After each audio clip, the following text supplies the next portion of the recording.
Nitoe wito tu kwa wazazi pamoja na walezi wa Kitanzania waendelee kutuamini JKT, chombo ambacho tumepewa dhamana ya malezi ya vijana hawa, lakini pia pamoja na kuwafundisha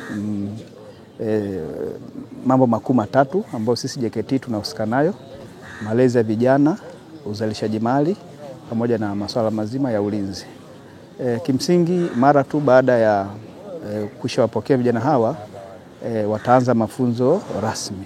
Wanapofika kwa kawaida wanapokelewa, wanaandikishwa, wanakuwa recorded kwenye database ya kikosi. Mwitikio ni mzuri na bado wanaendelea kufika. Kwa hiyo wazazi watarajie na kutegemea kwamba watoto wao tumewapokea, tutawapatia skills za Jeshi la Kujenga Taifa au mafunzo ya Jeshi la Kujenga Taifa, na hatimaye wataweza sasa kuwa wazalendo wazuri wa taifa lao. Na ndio msingi wa mafunzo haya, kwamba taifa linategemea vijana wa Kitanzania ambao ni wazalendo, na chombo pekee ambacho kipo kwa ajili ya kuhakikisha Watanzania wanakuwa na uzalendo ni Jeshi la Kujenga Taifa.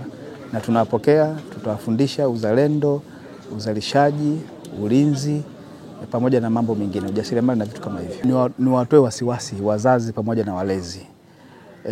Sisi hapa jukumu letu kubwa ni kuhakikisha kijana huyu alipotangia siku ya kwanza alipofika kambini ataweza kupata malezi mazuri, lakini pia tuna wakufunzi ambao ni wabobezi, wana uzoefu katika kuwafundisha hawa vijana. Kwa hiyo vijana hawa wataelewa katika misingi mizuri, wataelewa katika misingi ya Kitanzania, wataelewa katika misingi ya kizalendo, na wategemee tu vijana hawa watakaporudi basi watakuwa tayari ni wazalendo sasa kuweza kuitetea nchi yao, kuilinda nchi yao kwa hali na mali, iwe jua iwe mvua, yani kwamba anaifia nchi yake. Kwa hiyo wategemee mazuri kutoka kwenye kikosi au kutoka kwenye vikosi vya Jeshi la Kujenga Taifa. Tuwatoe wasiwasi kabisa wazazi, vijana hawa watarudi hapa wakiwa wameiva, watarudi hapa watakuwa wenye mtazamo chanya juu ya taifa lao, watakuwa ni vijana ambao watapenda kufanya kazi, kwa sababu tunafundisha namna ya ufanyaji kazi. Tunafundisha pia stadi za nini?